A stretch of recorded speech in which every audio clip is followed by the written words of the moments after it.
Hello, I'm Mary Victoria Dombrowski, host and producer of War and Magic. Welcome to Episode 5, our second conversation with author Keith Robar of Seattle. In 1942, Gordon Hirabayashi, a senior at the University of Washington, turned himself in to the local FBI office as an admitted lawbreaker. Hirabayashi, an American of Japanese ancestry, had violated curfew law and had failed to report to a civil authority control station to register for evacuation. He was indicted for both crimes.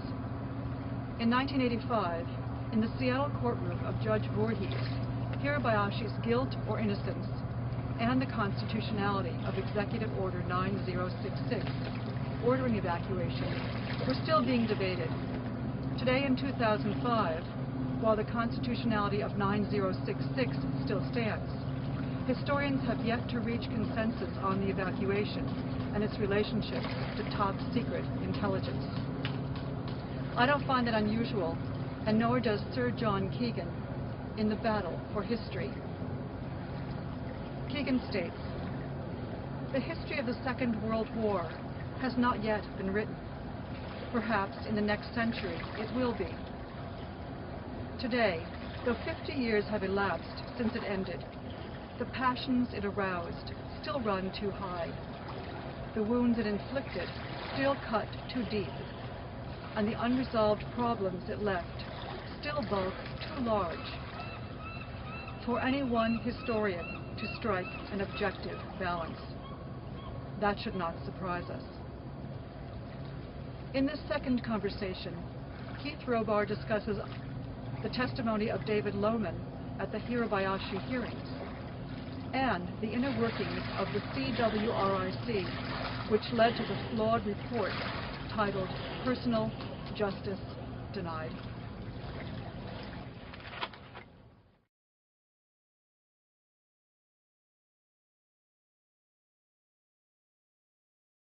Hello, ladies and gentlemen. I'm Carolyn Goad, and I'm here on Bainbridge Island with our most interesting guest, Mr. Keith Robar. He is a veteran of World War II, and his experiences have led him to do research to write the book Intelligence, Internment, and Relocation.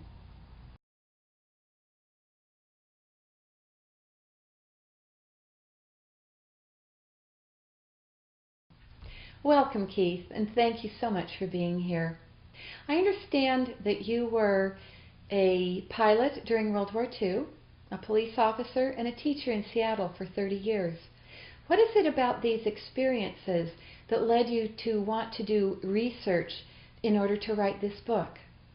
Well, to start with, I've read widely from the Japanese-American viewpoint, and I disagree with some of the things they tell me. Now, I was born in 1921 in California, and I was raised in close proximity to the largest Japanese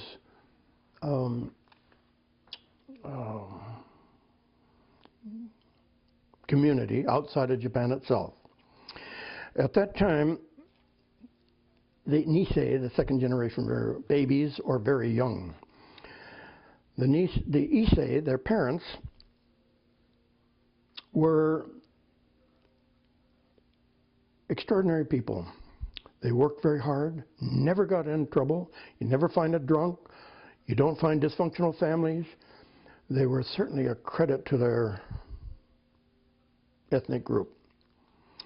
If you made a business deal with an Issei, you didn't need a bunch of lawyers and a notary public. All you needed was a handshake, and you could count on them. How does your experience as a police officer factor into your thoughts about the evacuation? The Japanese said that the problems with vigilante action against Japanese could be solved by the police. They didn't have to evacuate people. Well, speaking as a former policeman and Clallam County Sheriff, I would disagree with that.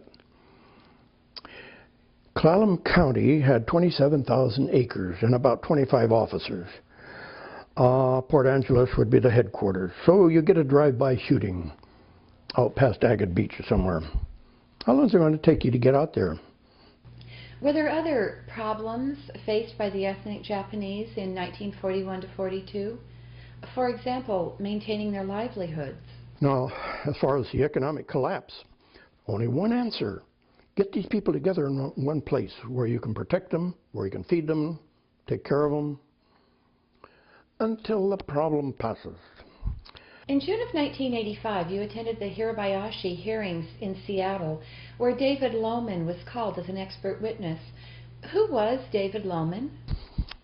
David Lowman was our lead expert on magic intelligence. He had come up through the ranks in the National Security Agency to become the special assistant to the director in an organization of 30,000 experts. So, when they needed an expert witness, naturally they called on David Lowman. What was it like for you sitting in the audience at the hearings? There were 6 Caucasians altogether. We made up 3, and another gentleman and his wife, someone else. Very few. The court was full of Japanese. So Keith, David Lowman testified at the hearings? Oh, I might add that Voorhees disallowed about 1,000 items of evidence. Judge Voorhees. 1,000 were disallowed because the Department of Justice had not made the proper preparation for them. That's legal talk. I don't understand it. But at least Lowman was able to introduce into the evidence some magic. And this was the first time that magic became part of the public record. The Japanese battery of lawyers, quite a few of them, about 6 of them, they were outright. They did everything possible to keep it out of the court record. But it's there now. Funny thing happened about that time. Lowman started presenting evidence implicating Japanese Americans in espionage. At that point, 6 Japanese young men got up and walked out. What media coverage did David Lowman's testimony receive? We were with Dave for 3 days while he was on the stand, during their break, and during lunch. Not once did either the Times or the Seattle PI interview him. Very strange. What was the crux of the matter with Hirabayashi versus United States? What was the purpose of these hearings? He served time for this, but he was accused of violating curfew. DeWitt instituted curfew. DeWitt was the commander of the 4th Army, the Western Defense Command. He had 240,000 troops guarding 1,300 miles, and his troops were relatively untrained, but they were watching defense plants and so forth, scattered all over. But at any rate, the courts convicted Hirabayashi of violating this military curfew order. The court, he took it to the Supreme Court, and the courts ruled against him every time. It was a legitimate wartime measure, and not to be questioned.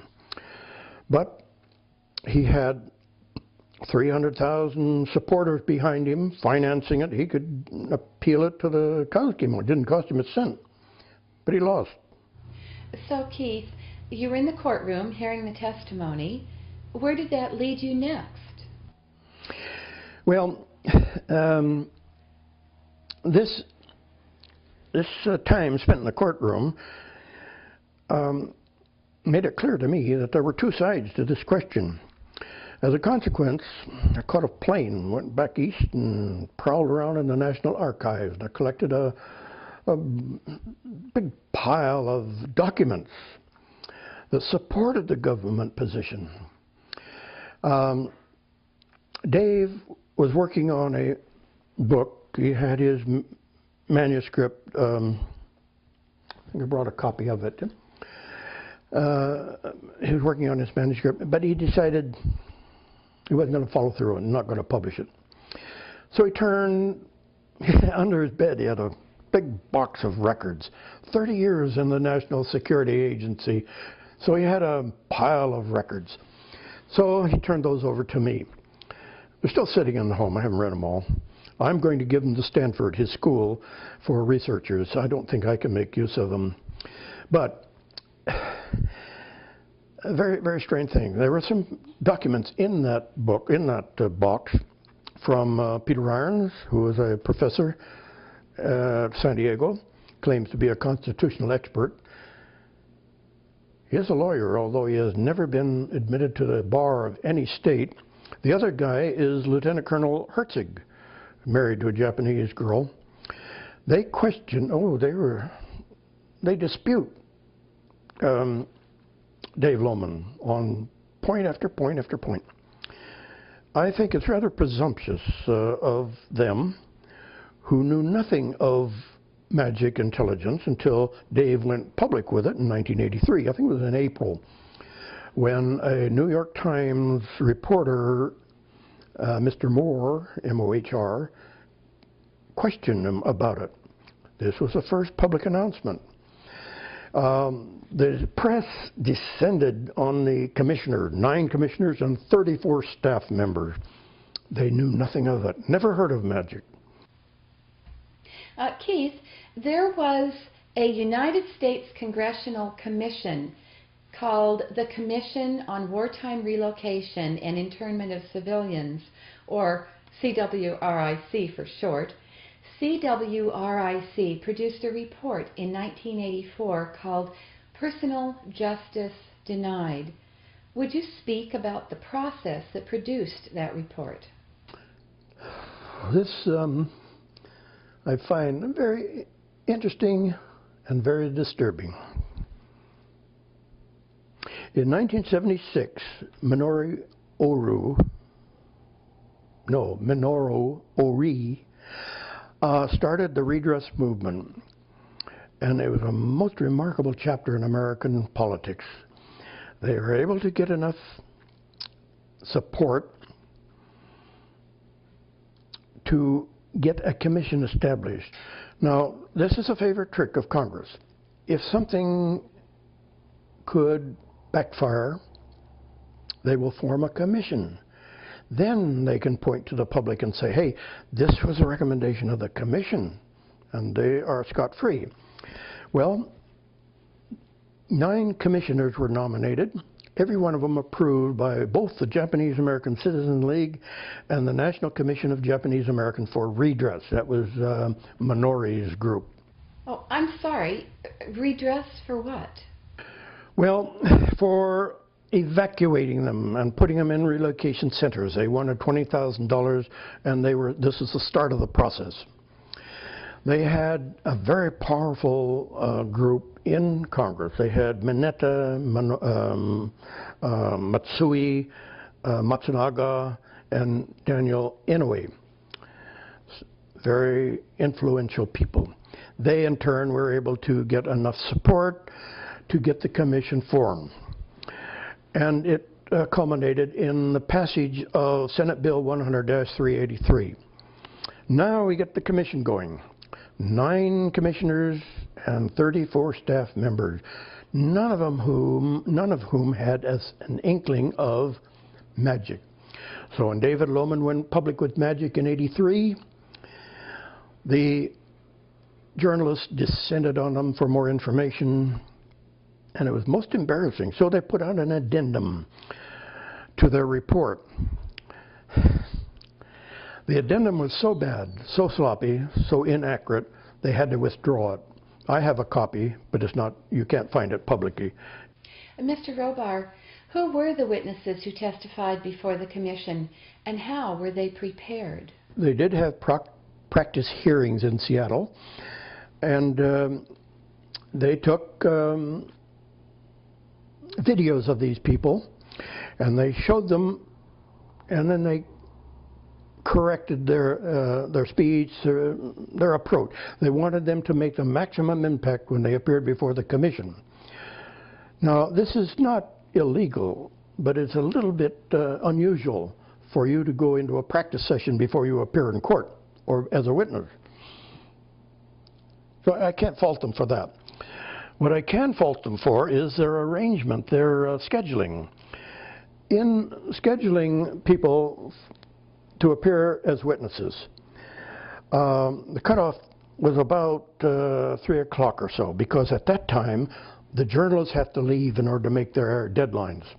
So all of the pro-government witnesses were scheduled after that time, so the public never heard of the other view, only the Japanese-American view.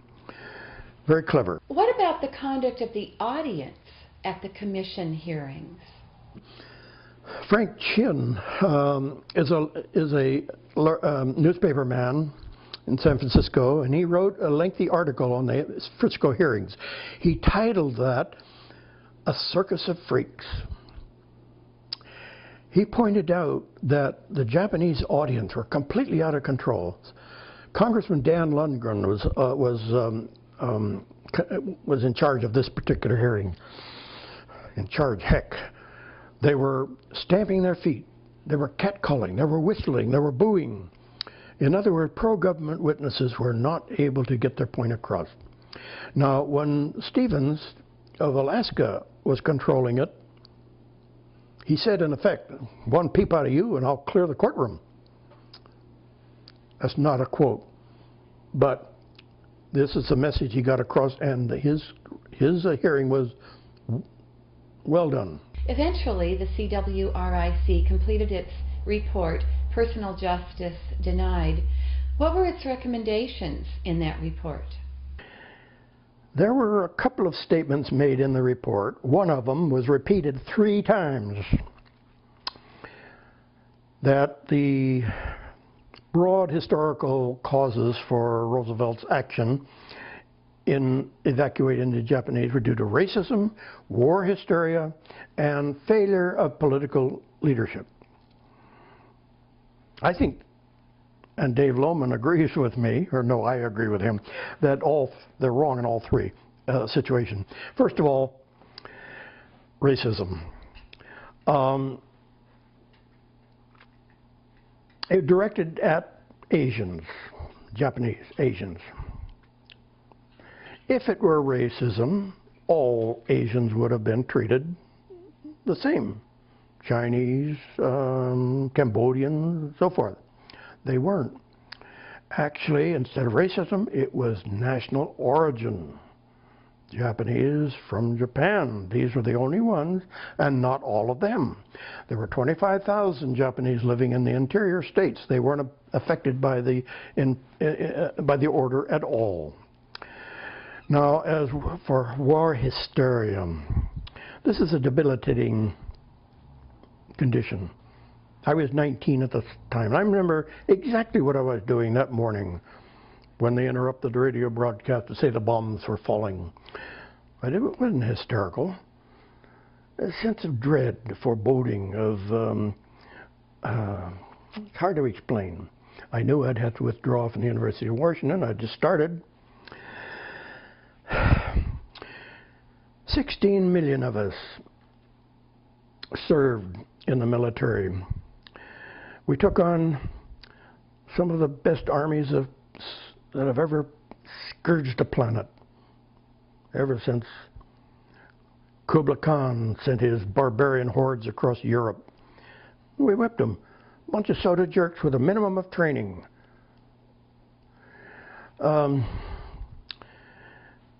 This is not hysteria. Hysterics crouch down in the basement. They can't function. So they're using a medical term to suit their own purposes. And this is semantic overkill. As to failure of leadership, Arthur Schlesinger Jr. is the Dean of American Historians. He summarized the studies made on this subject of American presidents, and in every poll by the professionals, Washington, Lincoln, and FDR are listed as our greatest presidents in that order. Now, you don't have to like it, but that's just the way the historians call it. Now, another point you should consider, 7 of the 9 commissioners were members of Roosevelt's own party. And you thought only birds fouled the nest? Imagine members of his own party telling the world that Roosevelt was a failure as a leader, when the rest of the world reveres his memory as one of the World War II's greatest leaders. It baffles the mind. Can you comment, Keith, on Joan Bernstein, the chairman of the commission, and her bias or lack of bias? Joan Bernstein was picked as the chairman of the CWRIC. 3 or 4 months before the commission got to work, she attended a meeting in Los Angeles, gave a speech before the Japanese American Citizens League in which she said the evacuation order 9066 was a blot on the history of the United States. That's her opinion. She's entitled to it. I'm not sure I'd fight to the death to defend her right to say it, but she said it, okay? But I think that would disqualify the woman to serve on the commission, because the congressional mandate said that they would study the events surrounding Executive Order 9066. That's not a perfect quote, but the key word there is surrounding. Can an individual who had already made up her mind be objective and unbiased? I don't think so.